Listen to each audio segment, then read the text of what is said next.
Welcome back, everybody, to Watcher of All Things. My name is Kiki, and this is my podcast where I talk movies, TV shows, and all things entertainment. Today, the final episode before Christmas 2024, episode 49, where we are going to be talking Mufasa, the Lion King. I hope you're doing well. I hope you are getting in the festive spirit. The day this comes out, it will be 2 days till Christmas. I'm very much looking forward to Christmas. It's going to be a busy week next week, so happy holidays. And I just wanted to say before, it's episode 50 next week, obviously, so it's going to be a special one. I think the plan for episode 50, basically, I'm not going to save it till the outro as a surprise, but episode 50, it's actually just going to be a longer episode. I'm going to do my Nosferatu review. I'm going to do a complete unknown. It's hard to do a concise, short review of two movies that I've looked forward to all year. So yeah, episode 50, going to be a banger next week. You can look forward to that after your Christmas. And before we get into the review of Mufasa, the Lion King today, few things to plug. First of all, I did a Superman trailer reaction on the socials. Go check that out, as well as the penultimate episode of Dune Prophecy. Carry On review as well on the socials today. Lots of stuff on all of the socials. Go check it out. Of course, before we get into Mufasa, wherever you're listening to this, there is timestamps, so you will be able to just go through the news and the non-spoilers section before what else I watched if you want to skip the spoilers. Yeah, a lot of news to get into this week. It's a lot of DC Studios stuff, some fresh news that literally dropped 20 minutes before I'm recording this. It is Friday, December 20th at 12:45, and I'm not even kidding, this news dropped at like 12:30. But let's get into it. Let's get into the news.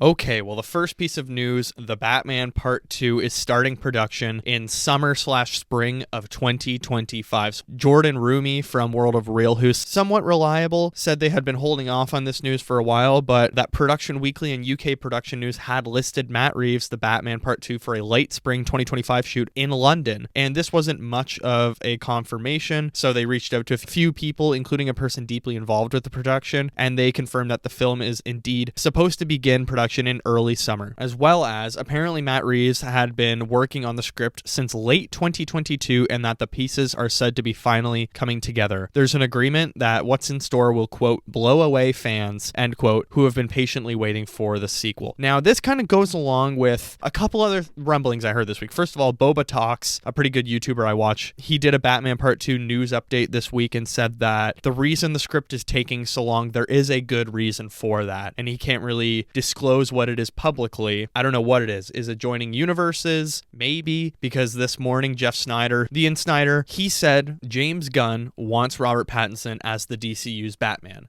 and that Robert Pattinson wants in. He wants to keep being Batman for the DCU. The only issue is Matt Reeves is reluctant about it because he doesn't want to go into the DCU Batman. He wants to keep his stuff separately. Now, I don't know what that is supposed to give us the impression of. Is it trying to paint Matt Reeves as a bit of a villain in this scenario, that he's being difficult and everyone else is okay with it? Or is it trying to paint this picture that Matt Reeves and James Gunn are clashing heads? Because it is weird, their dynamic in the news, that he hadn't seen a full script, even though Matt Reeves said he had given in big chunks, but I think what James Gunn meant is he hasn't seen an entire draft, like all together, put together, so now that the script is finished. Because Matt Reeves writes a little differently, he'll just write sections over and over and over and keep handing in sections to the studio. So DC Studios has seen large portions of the script and are happy with it and excited about it, instead of a full draft. Maybe, as well, they were supposed to use Clayface as the Batman Part 2 villain, and now that there's a Clayface in the DCU, they want to use that Clayface, so they have to reshuffle. There is still rumors that it will get delayed to March 2027 no matter what, even if it's done filming, just to give the Clayface film more room. But Matt Reeves as well this week provided an update himself on he was on Directors with Zoe Kravitz, which I'll talk about and what else I watched. He said that when Zoe asked him how's the writing process going, he said slow, but he enjoys every second of it, and he feels like he doesn't have a choice but to do it slowly. He can't rush through it, which, like, respect to him. Some writers would just get crap on a page and hand it in, but he's not gonna do that. He cares about the subject matter, and especially because they aren't his characters is kind of how he made it sound. Like, he didn't come up with Batman, so he's handling the legacy of this character and wants it to be good. Simply put, he just wants it to be good. So I'm fine waiting, but man, it's getting tough. Like, it's going to be at least 5 years between the first movie and second movie, which I don't know, sometimes it is like 4 years between movies. Alien to Aliens, what was that, 6 years, 7 years maybe? It was a long time between, right? It was like 79 to 86 86, 87, something like that. So I don't know. I'm very of mixed minds, and there is so much discussion online about, is Robert Pattinson's Batman right for the DCU? Should they go in another direction, or do we fold the universes? Because I do understand both sides. It is nice just having a Batman universe where everything is disconnected, but at the same time, I think Robert Pattinson's Batman and David Cornsweet's Superman, who we just saw for the first time this week, could work very well together. And maybe in the trailer, we'll talk more about David Cornsweet's Superman in a minute, but I want to stay on Robert Pattinson and Matt Reeves' Batman right now. I think it is such a singular, grounded universe, and it would be interesting to see a fantastical take with Robert Pattinson. I think he could do it. He's a great actor. I mean, people praise him. Sebastian Stan was raving about Robert Pattinson in the press this week, saying he wants to have a career like Robert and all that stuff. So I think it could work. I think tonally or like aesthetically, Robert Pattinson's Batman and David Cornsweet's Superman could really work, and I would love to see Robert Pattinson's Batman, specifically his version.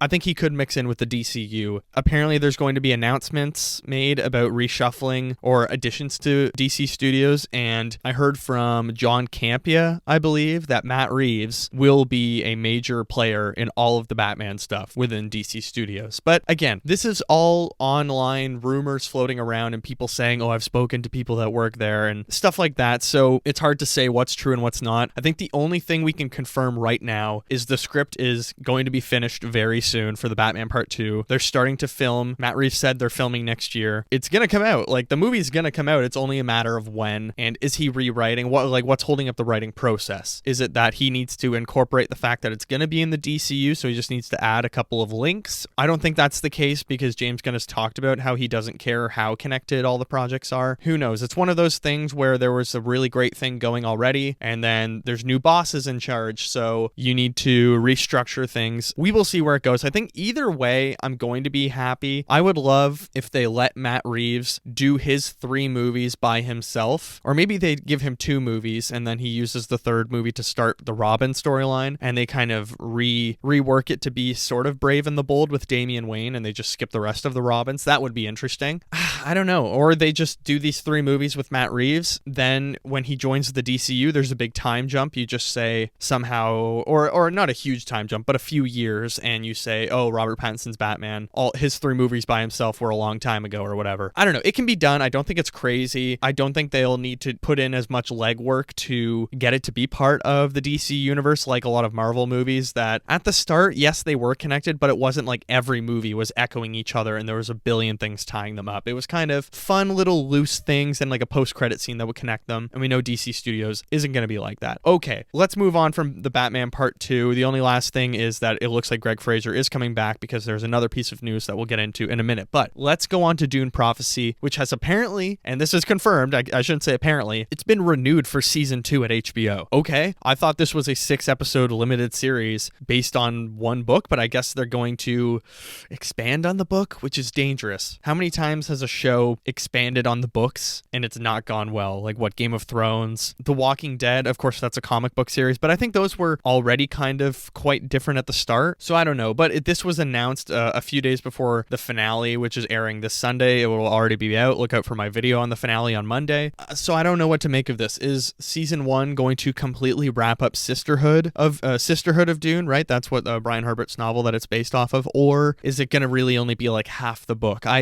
Crazy, not having read that book because I've been warned off of reading any of the Brian Herbert stuff. It is interesting, and I think definitely the source material is much less interesting than the Paul Atreides storylines, or even no, he's still in like Children of Dune, but like I don't know, it's very strange watching this show because there is a lot of weird decisions that I feel like only are made in the later Dune books once it really starts to go downhill for a lot of people. I know online tons of people that really did like Heretics of Dune and Chapter House Dune, the last 2, which I really struggled to get through. Like I completely forgot, honestly, until now that I read all of the Dune books this year, all 6 of them, because 2 of them are just god awful that I hated. But I don't know, more Dune stuff is fun. I think it's good that it's expanding, but I hope they don't milk it completely. I think the season 1 finale is like 80 minutes long, so it's going to be a long one on Sunday. It's kind of been drifting a little bit, the show. I think week to week it has moments where, wow, this is really interesting, and then it'll just have a 20-minute spell where, oh man, nothing is happening happening here? This is not interesting at all. So Dune Prophecy Season 2, I'm genuinely curious. If you're listening right now, please get in touch with me if you're watching Dune Prophecy, because I have not had a single person interact with me who is also watching the show, and I find that hilarious. Like, people like my reviews. Nobody's like, oh yeah, I liked it as well, because I'm convinced nobody is watching this. I actually think the viewership numbers, I saw it was the second best show on HBO Max. First was Creature Commandos, and second was Dune Prophecy. So clearly people are watching it. I don't know. It's weird, but in more Dune news, Linus Sandgren is apparently going to replace Greg Fraser as DP on Dune Messiah. Now, Linus Sandgren, he did La La Land, Saltburn, Babylon, No Time to Die. He's one of my favorite cinematographers working all of those movies. La La Land is one of my favorite movies in general. If you go on my Letterboxd, it's in my top 4. Saltburn, really fun movie. Babylon, okay movie, but it's gorgeous looking. And No Time to Die, I think, is one of the most underrated Bond movies, and it didn't get enough love when it came out. I think it's so great. Well, it looks like Greg Fraser has chosen to do the Batman Part 2 over Dune. That is what everyone was basically confirming this week. So, of course, they're trying to look for someone else, but I also think this is partially maybe Denis Villeneuve is not fighting that hard to get Greg Fraser to stay on, because he has talked about how many times he wants Dune Part 1 and 2 to be very different from Dune Messiah. He wants it to be a completely different feel and look. So I think going for a much more blue tone that you see in Linus Sandgren's movies, I think it could really work. He would be a great choice. He gives scale to his films, like even Saltburn, which is a movie that takes place in like one house. You really feel kind of the scale of the house and how big this mansion is, and he gives it a lot of size. And that's a phenomenal choice. If you can't get Greg Fraser back, Denis Villeneuve has worked with other cinematographers in the past, of course, like Sir Roger Deakins. But if you have to replace Greg Fraser, who did amazing work on Dune Part 1 and 2, I think he is a great pick, Linus Sandgren. But let's move on to the Superman trailer. So I did a trailer breakdown on my social medias, but I still want to talk about it for just a couple minutes quickly. Overall, it was a 2-minute and 20-second trailer, and the trailer did numbers. So this is from Luis Fernando on Twitter. Superman trailer is the biggest 24-hour debut for a DC trailer on a single YouTube channel since COVID, hitting 22.6 million views on DC's official YouTube channel alone, where it's received almost 1 million likes in one day. Now keep in mind, Spider-Man No Way Home hit 20 million in like one day, but let's talk about the trailer quickly. I loved it. I think it's only grown on me more and more and more every time I've watched it, and I've probably watched it once an hour since it dropped yesterday morning. And it was funny because when it was just about to come on, I was just scrolling YouTube waiting for 9 a.m. and I went on the live premiere thing, and it literally was starting in 3 seconds. I was like, oh shit. So I exited out because I was like, wait, I want to start it on my own. So I watched it. I loved it. Here are my big takeaways. You can also go to the socials if you want to hear my breakdown. But look, color grading, at first I was like, I don't know, but I think he wants it, James Gunn, to look like a comic book. The lens choices, the color choices, everything is very intentional. He wants the red, blue, and yellows to really pop, as well as a little bit of the oranges, and he wants to really give it that scope and have it looking like a comic book, like that Bronze Age Superman. So at first I wasn't crazy about it. I was like, why is there so much focus on blue and orange? And keep in mind, there is like some CGI in the trailer, but how many times have we watched trailers and by the time we get to theaters, the movie looks so much better CGI wise? Night and day. So they still have till July next year, but let's go through the cast quickly. David Cornsweet Superman, A+.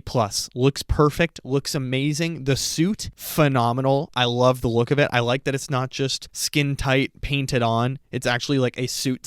Rachel Brosnahan as Lois Lane looks fantastic. She is so perfect for the part. Like, the casting is insane in this movie. Nicholas Hoult as Lex Luthor looks like he very well may be the best Lex Luthor we are going to get. He looks so friggin' huge, and he looks pissed, which is what I want from this movie. The action looks fantastic. We got a friggin' kaiju. He's fighting Ultraman. He's flying around. He's thrown in. And the best part of the trailer, we have Krypto the super dog. Oh my god. And Superman saving kids again. We are so back. I cried watching the trailer when he saved the child in front of like the kaiju and all the exploding canisters or whatever. When the John Williams score reinvented by John Murphy kicked in, I could not hold it back. It was so embarrassing. I just could not hold it back. I was in tears. Phenomenal trailer. I was so happy with it, and I literally cannot wait until July 11th this year, or 2025. I think it's going to be a great movie. What a promising trailer to me. And like I said, it's only grown on me since I've watched it more and more and more in 24 hours that it's been out. I would love to know what you guys think. Get in touch with me. Let me know what you think of Superman. Are you excited? It is funny because people I know who aren't really into Superman or superhero stuff in general have like been a part of the discourse online, and I'm like, oh my god, it's weird to hear them talking about it and they're excited for it, or they're at least interested, like, oh, that kind of looks fun and it looks hopeful, it looks inspiring. It's great. Let me know what you thought. All right, final piece of news that just came from the Wall Street Journal. Where is James Bond? Trapped in an ugly stalemate with Amazon. A clash between the Broccoli family, which has creative control over 007, and the e-commerce giant, which owns the franchise Amazon, MGM, has put them in a stalemate. So, the next James Bond has been put on hold. Producer Barbara Broccoli and Amazon MGM are in the middle of a feud when it comes to the creative direction. Amazon MGM wants Marvel-style spin-offs, while Broccoli has called them, quote, fucking idiots via the Wall Street Journal. Interesting. I'm very surprised. I thought for sure, like yesterday we were getting rumors that Josh O'Connor is going to be cast as James Bond, and it's becoming more and more likely. In my opinion, James Bond cast a young British actor that's not relatively like unknown, but not massive in every franchise. Like, I think Aaron Taylor Johnson is a very interesting actor, but I don't think he should be Bond. He's just like too well known and has been in too many blockbusters. Josh O'Connor is not James Bond at all. He's very, I don't know, he's much more sensitive than James Bond. And as for like the Marvel style, what creative direction they want to take it, I think you need to not do spin-offs. Do not make this a spin-off thing in the James Bond world. We do not want that. I think you are going to milk the franchise. There's already a huge disconnect in the public with James Bond. Like, it's a very recognizable IP, but it doesn't have the same power it did 20 years ago. I think they need to become a little more self-aware at Amazon MGM. I know they want to make TV shows based on it, but you can just do spy TV shows and it doesn't need to be James Bond. You already have your Citadel stuff going on or whatever, and Jack Reacher, right? Or Jack Ryan, which one? I don't know which one it is, but like, stick with the stuff you're already adapting, and you can find other books to do, but don't do James Bond. I hope they get a young male actor that hasn't done like tons of big movies. Maybe if they've done a couple blockbusters, whatever, but I think there's going to be choices out there. I think they should go, he's around 30 to 35, and really let him grow into the role over like the next 10 years or whatever. But as for the James Bond franchise, there's a lot of things that they, I think, need to course correct. You want to, I mean, I guess I'm fine with an overarching story like the Craig movies had, but it's more fun to me when they're disconnected and it's a different kind of journey every time and a different adventure. That's way more fun, and there's only like 4 more books they can even adapt, so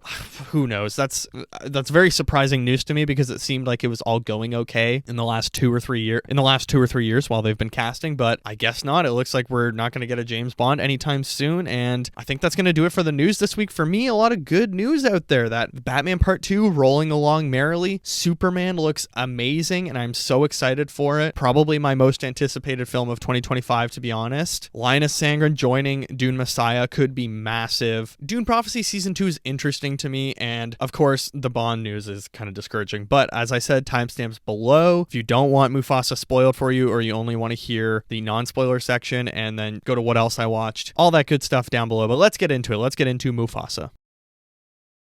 Mufasa the Lion King is a 2024 adventure musical coming in at 1 hour, 58 minutes. Of course, it is a prequel to the 2019 Lion King film made by Jon Favreau, which is a CGI hybrid remake, live action, I guess, interpretation of the classic film Lion King that I loved as a child. It is directed by Barry Jenkins, who did Moonlight, If Beale Street Could Talk, written by Jeff Nathanson, who did Catch Me If You Can, The Terminal, Lion King 2019, Speed 2, Young Woman in the Sea. Music-wise, songs are done by Lin-Manuel Miranda, and it is composed by Dave Metzger. It is a $200 million budget, having been delayed by the writer's strike. Current reviews have it at 56% on Rotten Tomatoes, 6.8 on IMDb, 3.0 on Letterboxd, with the mode rating being 3 stars, and 56 on Metacritic, so mixed to okay-ish reviews. The synopsis is: told in flashbacks, Mufasa is an orphaned cub, lost and alone until he meets a sympathetic lion lion named Taka, the heir to a royal bloodline. The chance meeting sets in motion a journey of misfits searching for their destiny and working together to evade a threatening and deadly foe. The film stars Aaron Pierre of Rebel Ridge and future Green Lantern fame as Mufasa, Kelvin Harrison Jr. as Taka, Tiffany Boone as Sarabi, Kagiso Ladiga as young Rafiki, Preston Nyman as Zazu, Mads Mikkelsen as Kyros, Thandwe Newton as Eshe, Lenny James as Obasi, Annika Noni Rose as Afia, Keith David as Masego, John Connie returning as older Rafiki, Seth Rogen as Pumbaa, Billy Eichner as Timon, Donald Glover as Simba, Blue Ivy Carter as Kiara, Beyonce as Nala, Braylon Rankins as Mufasa as a cub, Theo Samalu as Taka as a cub, and a whole bunch of others. It's a massive cast. So let's get into it. Mufasa the Lion King. Look, this was messy. I had my hopes, given that it's Barry Jenkins and I loved Moonlight, but there's still so much holding back this movie and so many issues that you can just feel pinning back filmmaking. Now let's talk about whether this is live action. I think that's like the major selling point for a lot of people in the public because they're unaware, like myself, was, oh, it's a live action remake, but what is live action about it? Turns out it's nothing. So they asked Barry Jenkins, they're like, would you say it's live action? Would you say animated? He said, absolutely, yeah, it's an animated film. I am communicating constantly with these animators who are trying to manipulate these somewhat photorealistic sort of models in a way that is expressive. And so because of that, I don't think of it as a live action film. I do think of it as animation. It's just a very different tool. So not exactly these live action remakes that we're getting right now, but I think it's trying to evoke a sense that, oh, we're remaking these because it's live action now, when it's not. I think it's just they need to push more in the marketing to make people aware we're doing an updated animated version of The Lion King with a realistic animation, because I don't think the general public is aware that this is not real. Like, this is all CGI, and even watching, you get that feeling as well. But look, let's talk about the cast. I actually think the cast, big improvements over 2019. The performances have a lot less stiffness to them. That was my, most annoying part of 2019 Lion King, is every voice performance feels so stiff and just held back and boring delivery. Whereas in this one, I actually thought, there's some performances in here that are trying to do something and trying to give some heart. Even though they're not listed as top billing, I want to start with Braylon Rankins as Cub Mufasa and Theo Samolu as Cub Taka. I actually thought they were very good. Lion King 2019, those child voices were very lifeless and stiff to me and hard to listen to, but these ones, they had a lot more levity and love in them, and I was pleasantly surprised. Like, I think they actually build a good foundation of brotherhood on the two young voices and family, whether it's Mufasa and his family or whatever. I actually was very pleasantly surprised, and how many times have I said on here that child actors can be very hit or miss in these big budget blockbusters, and they can feel a little bit lost and overwhelmed, and they come across as inauthentic, whereas I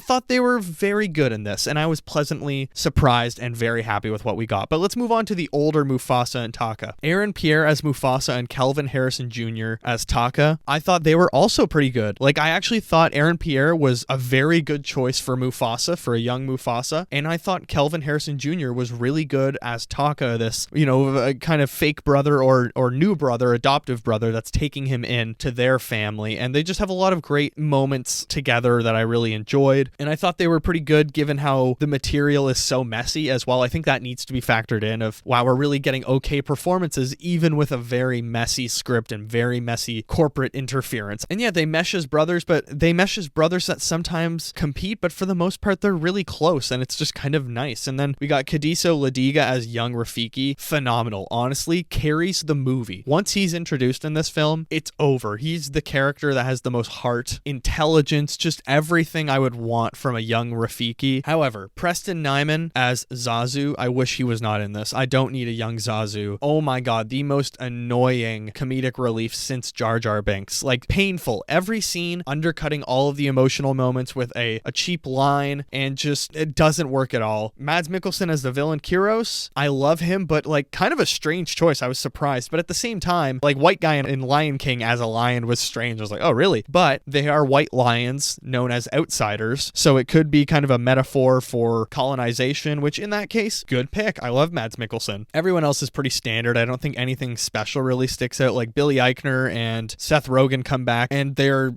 honestly kind of annoying to this story, which we'll get into. But yeah, the whole cast, I think there's a lot of good in the cast, but there's a lot of really meh as well. well. Story-wise, it's a prequel, and it actually takes inspiration from The Godfather Part 2 is what apparently I've read online, and this is the Mufasa coming-of-age tale to where he's coming into being the Lion King, which they drop in this The Lion King, and it's the most emphasized line of the entire movie, and I just was, oh my god, shaking my head. The story is pretty uninventive and feels very overstuffed and doesn't really deliver anything of substance most of the time. There's glimmers of something good. Like, there were moments where I was like, oh, that could really be something, and then it's just kind of snuffed out. But most of the time it feels very going through the motions. Like the first Lion King movie, to me, I love the actual animated Lion King films for when I was a kid. I loved that first Lion King, even like Lion King 2, 2.5, or whatever the second straight to VHS one was. I can remember watching that. But I don't know, this one, it's a prequel that just feels like the studio forced a prequel and nobody really had a story that they were interested in telling. Like, this movie is pretty much everything that's not interesting about the Lion King explained. Everything that you wouldn't really think twice about of like, oh, I wonder how that happened. That's what's in this movie, and it's not that fascinating. I think if you're gonna do a Lion King prequel, there were maybe other avenues or other directions you could have taken this in, or at least maybe you make it, I don't know, out of the 2 hours, I think there was maybe 1 hour that could have been more focused, and you could make the movie about that hour. And I like the story of brotherhood that almost hits at times. Like, there is a real, I don't know, kinship between Taka and Mufasa that I enjoyed in moments, and they're not rivals, but they have that jealousy and that, you know how you and your siblings, if you have siblings, you know sometimes you're rivals, but then you do love each other and you know you would do anything for each other, right? That is what they are, and they're not even actual real brothers. It's that Mufasa gets lost at the start of the movie, right, as in the trailers, and then he gets taken under the wings of, or not wings, I don't know what you would say for lions, gets taken under the belly or under the mane. What's the mane of a lion, right? Under the mane of this other family where he is, labeled as an outcast, and he's made to only hunt with the females, and he can't hang out with the lazy men under the tree, which is kind of funny. But I did like that brotherhood, that no matter what happened, him and Taka were together. They were even being pitted against each other by Taka's father, but they still had that love for each other, which I really enjoyed. But it does feel kind of drowned out by a lot of nonsense around it in this film. I guess I will say it because it does say in the synopsis that it's cutting back and forth. So it cuts back and forth to, what is it, Simba?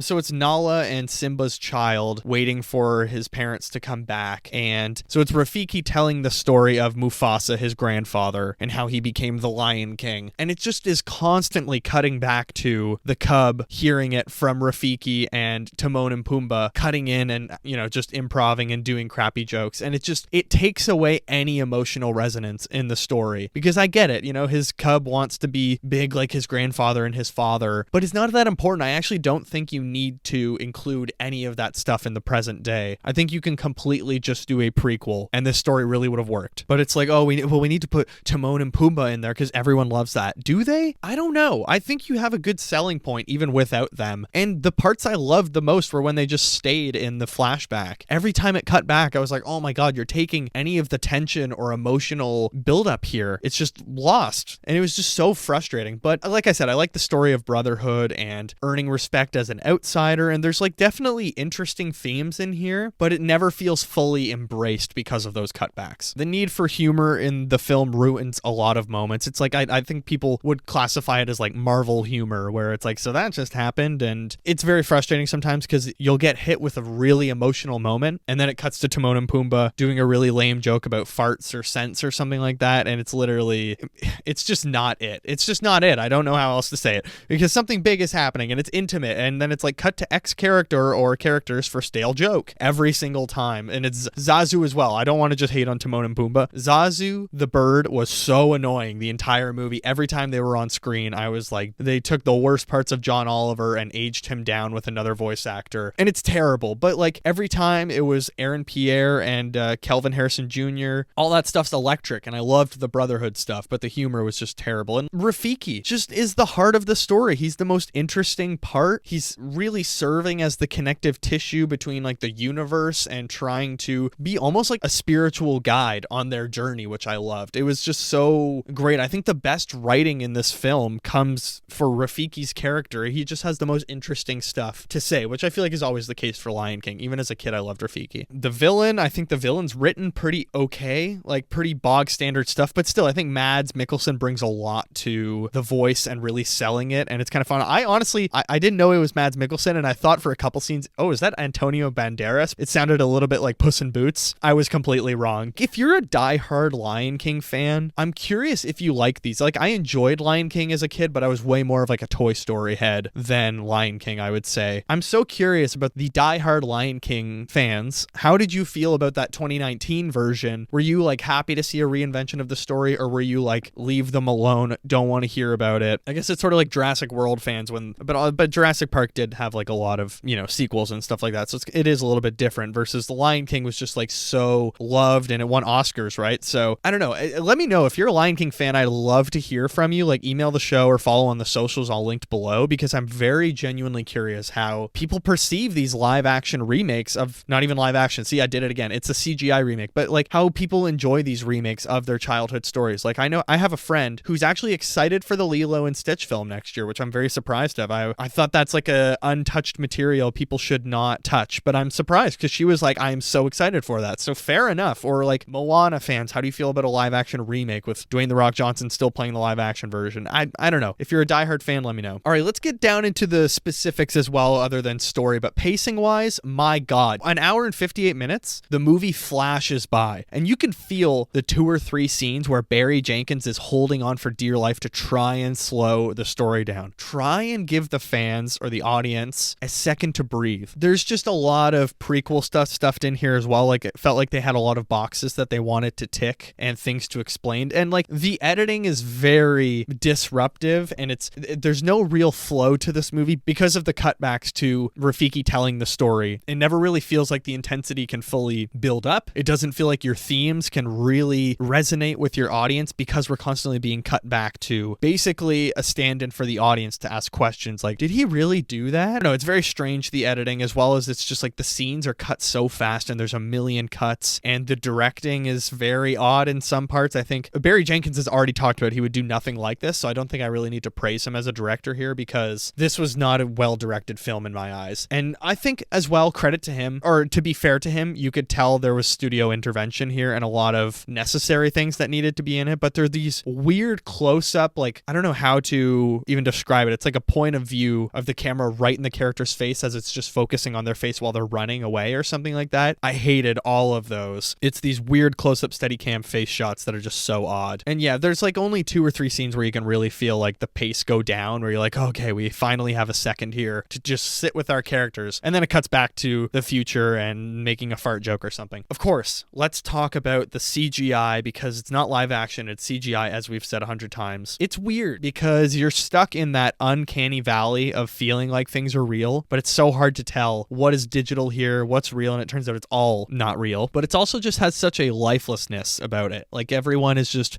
dead in their eyes, and it's kind of disturbing to watch at times. And the animals, I don't know, I don't even know how to explain it. It's not heartwarming because everything just feels so fake and almost taxidermy. Like, it's so strange, and there's coloring that just has such strange choices. I think there's maybe only 2 moments in the film where I was like, wow, the colors really pop in that frame. Everything else is so pale and bland. There's no like fantastical elements of it. It's just like dry desert. Like, you can shoot the desert and have it look good. Look at the Dune movies, look at Mad Max. It's possible. Versus this, there's a couple moments in the desert where I was like, oh, this is so pale and bright. I am hating this. Now, here's maybe the biggest surprise that people will be shocked by. As I've spoken about in the past, I hate Lin-Manuel Miranda. I think he is very pompous. I think he is a doofus. I don't like his music. I think he does glorified slam poetry or like rap poetry that I absolutely hate. But surprisingly, the music in this was not terrible. There was a couple of songs that I sort of enjoyed. More mediocre to okay than like good, but it's not awful. Like, I thought the first movie, the music was terrible. This movie, I thought, you know what, a lot better, but still mediocre. So I don't know. That's a partial compliment to Lin-Manuel Miranda, because I think he toned back the hip hop element that he always has to infuse into everything. It always has to be like slam poetry, spoken word, rap. And it's like, this song is not fit for a hip hop beat. I love hip hop, but this is not where you put this. So the movie still does have a lot of misplaced elements, like the humor, the editing, and the songs. I think there are a couple songs that are a little bit misplaced and boring, but still some slam poetry vibes in there occasionally that I thought, you know what? Okay, it's fine in there. None of them really stuck in my head. There was maybe only 1 or 2 that I enjoyed enjoyed in the moment. Do kids like these movies? Like, if you're a parent and you listen to this and you took your kids to the first Lion King, did they love it or were they bored? Because when I watched the first Lion King movie, even as an adult who can watch extremely dry drama films and be like, oh yeah, that was good. Like, I saw a 2-hour and 28-minute musical about a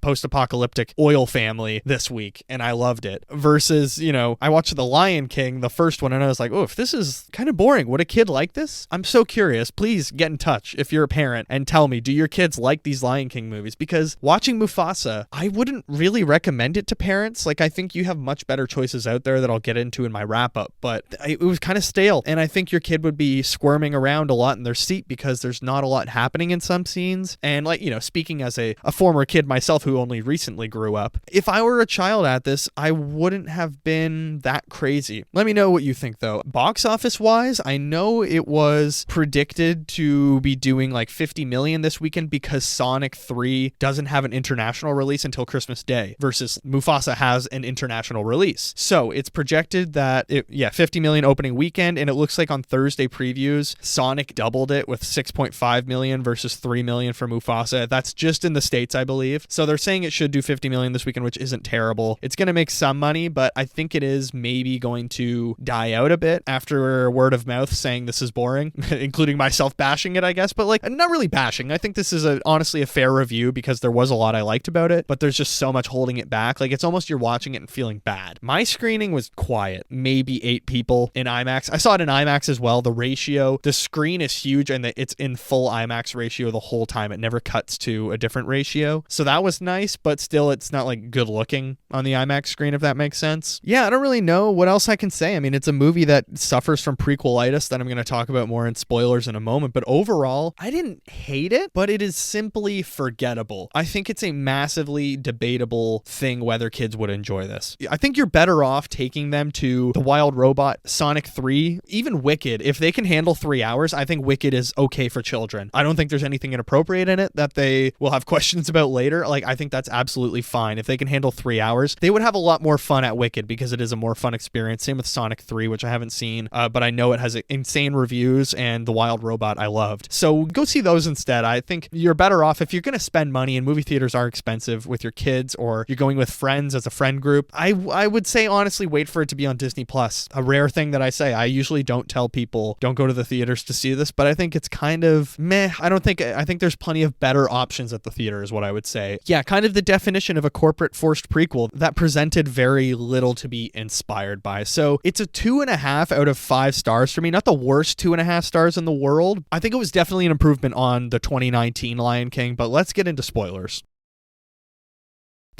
Sorry, I have a dog hair in my mouth.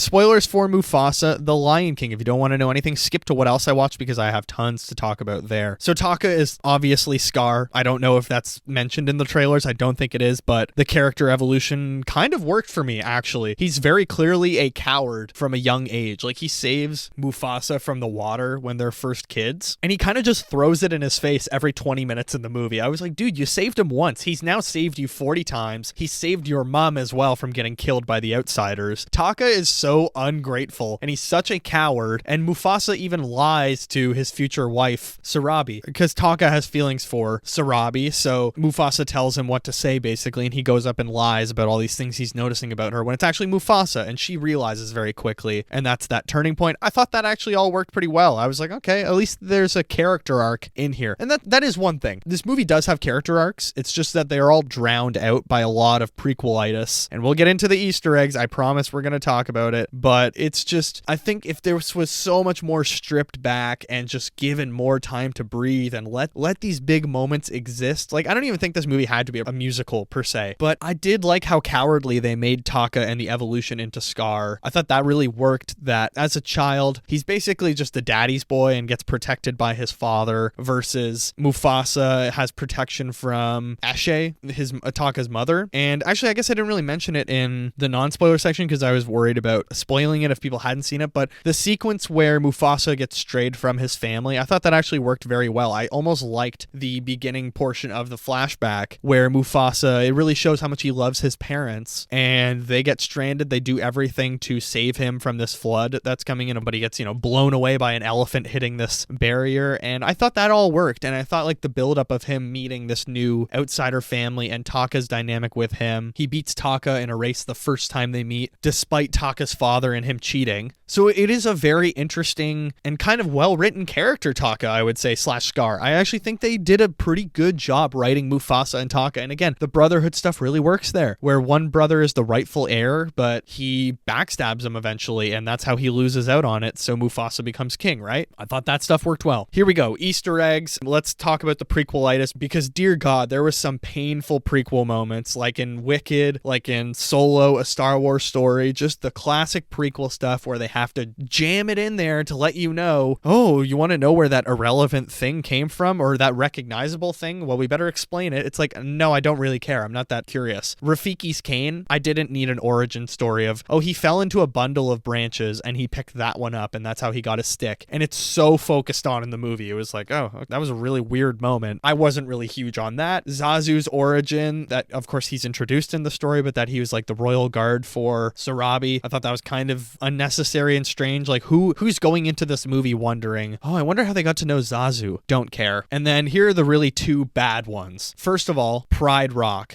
I mean, it's almost a good moment because Rafiki, every time there's like an earthquake or like a tremor, I would say it's not really an earthquake, but a little tremor, Rafiki's like, the earth will shake. And then at the end of the film, the earth really shakes, and it's like during the final battle, which was really strangely paced, but also I kind of like that it was taking all the outsiders away, but then Rafiki is just like so in touch with the earth, which I really enjoyed. He has such a cool connection with the animals and the planet and also like spirituality and stuff. I thought all that stuff worked so well with Rafiki. So he says the earth will shake, and there's an earthquake and it shakes this one cave, and then Pride Rock falls out of that cave. Like all this rubble comes off and it's only Pride Rock remaining. So you have that like stage thing pointing out the peak of Pride Rock, where of course the Lion King, crazy. I was like, who is asking for the origin of Pride Rock? Like that's just the spot. Fair enough. Like I guess, they just wanted to take the least interesting parts of Lion King and explain it over 2 hours. Fair enough. And then the worst one was the name of Scar. It's the fact that he got scratched in the final fight, which, again, going back to the character evolution, Taka's mother never yells at him for not saving them or like being a coward. She simply tells Taka, your time of courage will come. And it's a good flashback moment in the final battle when Kyros is about to kill Mufasa. He decides to join in the fight and save his brother, which I like that. That was good. I thought that was actually a good moment and a good callback to earlier in the story, but it's the fact that Kyros scratches Taka's face, leaving a scar, and it's just like a brutal sequence where at the end, Taka walks up to Mufasa and he apologizes, and everyone's like, you have to banish him. And Mufasa's like, no, but I will never say your name again. You will be known as dun dun dun Scar. And it's so like, ugh.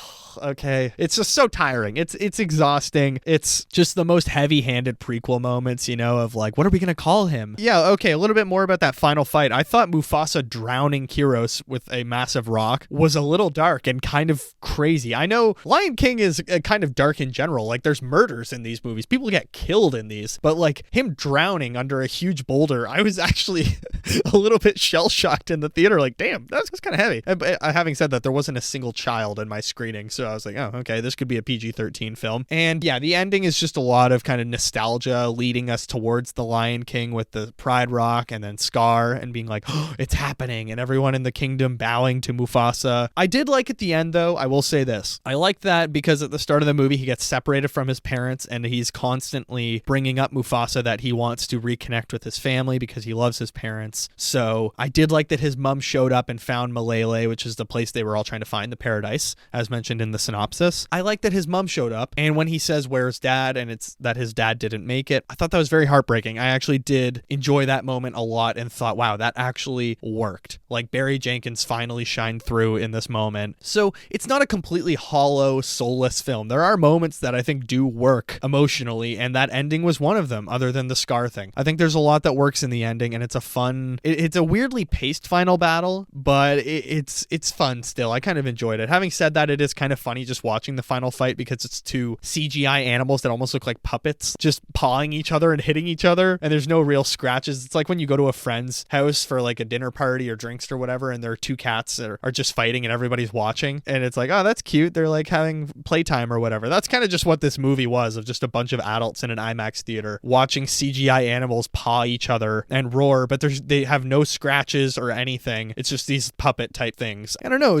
spoiler wise, it's like a very predictable movie. I didn't realize in the marketing they didn't say that Taka is Scar. And then I went back this morning and I watched the trailer and I was like, oh, they never actually bring up Scar, so I guess it's just Taka and people are meant to be surprised that it's Scar. So I don't know, it's a weird prequel. I'm just sick of prequels, but let's be real, they're gonna keep on coming because Hollywood needs to do the origin story of the button on this shirt. But overall, it's definitely not the worst movie I've seen this year. I have been much more bored in the cinema compared to this. I don't know how you can market it for kids. I don't know if kids would find it super entertaining. It's a lot of kind of nothing, and it is a very Barry Jenkins film in moments, but it's mostly just kind of corporate box ticking. So 2.5 out of 5. I wouldn't recommend it. Go see other stuff. There's way more in theaters that is worth your money, your hard-earned money around the holiday season. But let's get into what else I watched, because there's lots to discuss.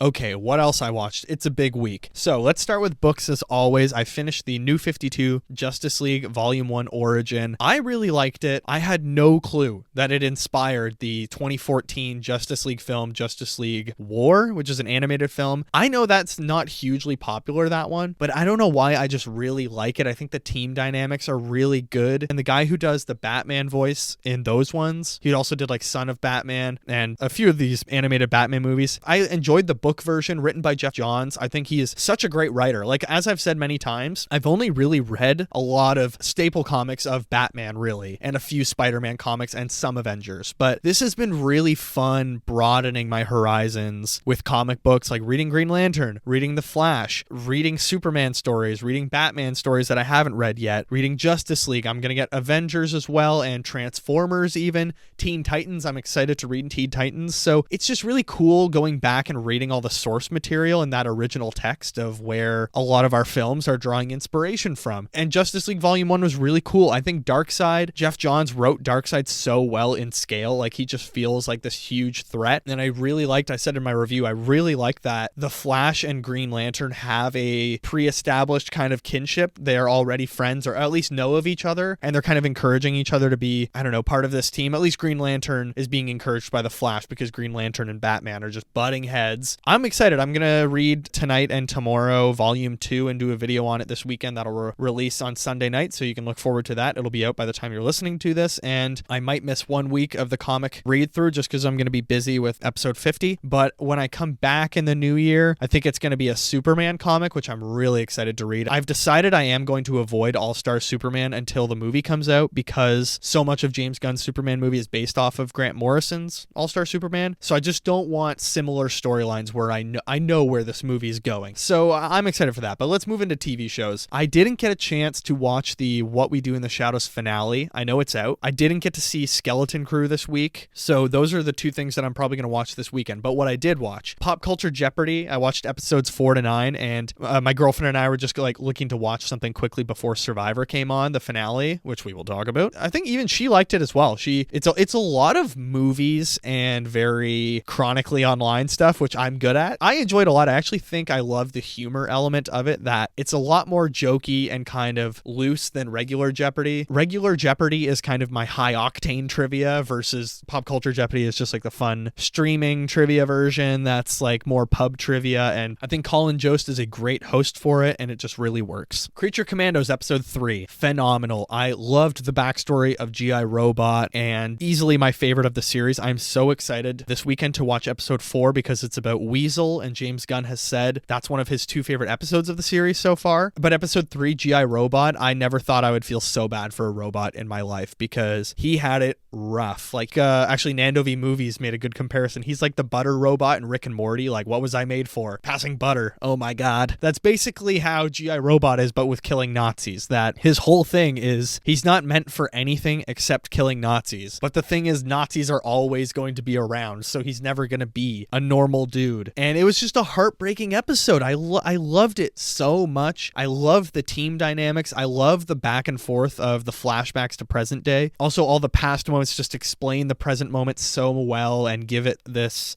big climax that I really enjoyed. So I'm just loving Creature Commandos. It's so much fun. It's hilarious. It's so heartfelt. It's classic James Gunn team up stuff. And yeah, it's pretty great. Then we have Dune Prophecy episode 5, the penultimate episode of the first season. An okay episode. I am happy that they finally gave the Carino kids just something to do in this series. For me, they've been easily the most boring part of the series is these Carinos versus like the Atreides Rebellion. I don't know, not that crazy. And then the Carino kids, whenever they're on screen, the production just feels like it's going way down, and the acting as well feels very teen drama, CW, or at least the bad CW shows. So I am happy that we've moved on from that. And then my girlfriend and I started Survivor Cagayan, which is season 28, episodes 1 and 2. We did not watch it on any site that actually like owns them. It was on a streaming site that I will not name because the website unfortunately is no longer with us. So we got to watch episode 1 and 2 and it was really fun, but we'll probably never get to finish it because that site is gone. And I even got Paramount Plus. They only have season 30 and after. So speaking of Survivor, let's talk season 47, the finale, episode 14. Congratulations to Rachel Lamont, who was my second winner pick, I guess, but like my first winner pick went home episode 2 or 3. So my girlfriend was very close to predicting the winner, Sam, and I was nervous she was going to be right because I would never hear the end of it. I think a really good winner. I think if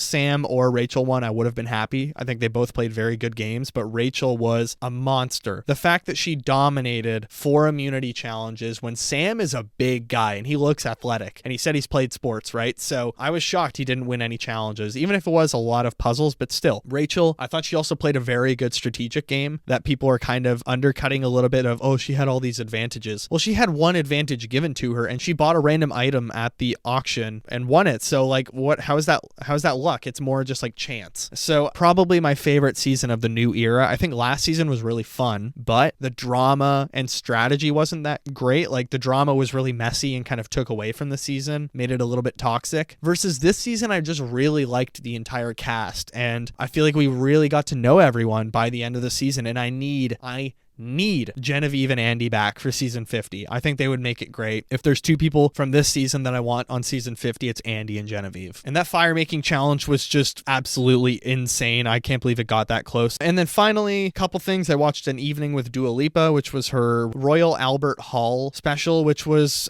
just amazing, really good. If you want to watch a live concert, basically, you can watch it on Global Stack TV. And then I watched a couple of the directors on directors. I watched Matt Reeves, Zoe Kravitz, and Luca Guadagnino, Denis Villeneuve. Love them both. I'm not a huge fan of the actors on actors. They're pretty boring and they just kind of talk about the same things over and over, versus the directors. They really just get in the nitty gritty, which is fun. And they talk about how much, movies they love and stuff like that. So I watched those 2. I don't think I'll watch any of the rest, but let's get into movies quickly here. I have 4 movies to talk about for you. Just today, I put a review out about Carry On, this new holiday movie on Netflix. So much fun. My favorite holiday movie of the year that I've watched so far easily. It's about Taron Egerton is like this security guard at an airport. He wanted to be a cop, but he lied on a polygraph or something. And his dad was a failed cop and worked as a security guard. So if Jason Bateman is playing this kind of mystery traveler, or this guy in the airport that basically, in a way, is blackmailing Taron Egerton's character to allow through security this mysterious package and traveler to let it on a plane. And it turns out it's like a biological weapon that could kill everyone. And it was so great. It was like Speed, nonstop. It's the same director as Nonstop, actually. So a lot of fun. I told my parents to watch it. They liked it. And it was just an all-around very fun movie. 4 stars. Then I watched Didi on Amazon Prime, which is from this year. So much fun and just heartbreaking. A great coming-of-age story. It shot up in my rankings because it was just really good and heartbreaking. It's about this young Taiwanese American kid who is kind of coming to terms in the summer before high school with how to make friends, how to flirt, how to kind of navigate life in general. His father works works in Taiwan, so it's just his mom, grandma, and his sister who's leaving for college soon. And it's just very devastating, and it just shows that awkward age of kind of the in-between and the purgatory of the teenage years or the preteen years or whatever it is. I couldn't recommend it enough. I cried like 10 times watching it, 4.5 stars. It was devastating, and I loved every second of it. Then I watched Blitz, the Saoirse Ronan Apple TV film. It was okay. I wasn't that crazy about it. It's by Steve McQueen, who did a film I really loved with Michael Fassbender called Hunger. It was kind of just a cheesy Oscar bait World War II film. I don't really think it offered anything special for a Steve McQueen film, which was surprising. I still think Saoirse Ronan's good in it, but I don't think she's given enough of a meaty role to make it meaningful or anything like that. So I don't know, if you're into like British dramas and World War II British dramas specifically, you can watch it. It's about a boy that has to be sent away from London, and he decides he's actually just going to come back, and it's like the danger of him traveling back into the city. It was okay. I gave it 3 stars. So far Carry On was 4 stars, Dee Dee was 4.5 stars, and the movie Blitz with Saoirse Ronan was 3 stars. But let's end it with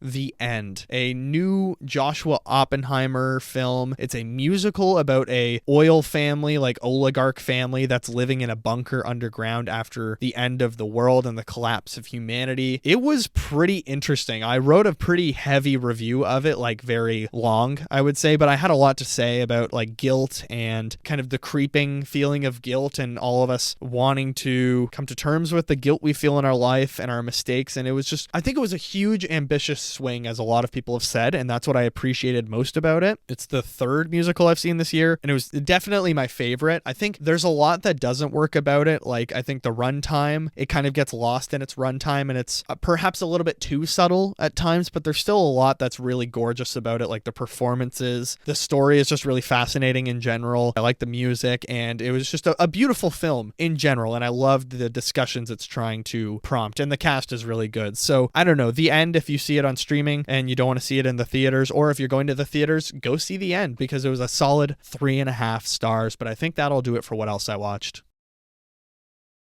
And I think that's going to do it for episode 49, Mufasa the Lion King. Another prequel bites the dust. Not the worst movie I've seen, but definitely I think I'm going to forget about it by the time we hit January in a couple weeks. Like, it's just suffers from that classic prequelitis that we've seen this year. Yeah, what did you think of Mufasa? Get in touch with me. As always, rate and review the shows 5 stars. Leave us a great rating underneath on all of your streamers, whether you are on Spotify, Apple Podcasts, Amazon Music, or Acast. We are an Acast produced show. If you're on YouTube, like, subscribe, comment what you thought of Mufasa. What movies are you watching for the holidays this year? You can email us, watcherofallthings@gmail.com, or hit me up on the socials. Our Instagram and Threads are just at watcherofallthings, and my TikTok is watcher.of.all.things. Again, that's watcher.of.all.things. It's a little bit confusing. And my personal Letterboxd account, KikiJ70, that's KIKIJ70. All that good stuff linked below. Get in touch with me. What are you watching this holiday season? I'm curious. It's also the end of the year where a lot of people are catching up on stuff that they missed. I've already had tons of things recommended to me of TV shows to catch up on from this year. I'm trying to catch up on movies I may have missed to try and hit 90 films in 2024. I'm at 82 right now, so this weekend I'm going to watch Emilia Perez. Juror number 2 is out on Crave in Canada, so I'm so excited to watch that. I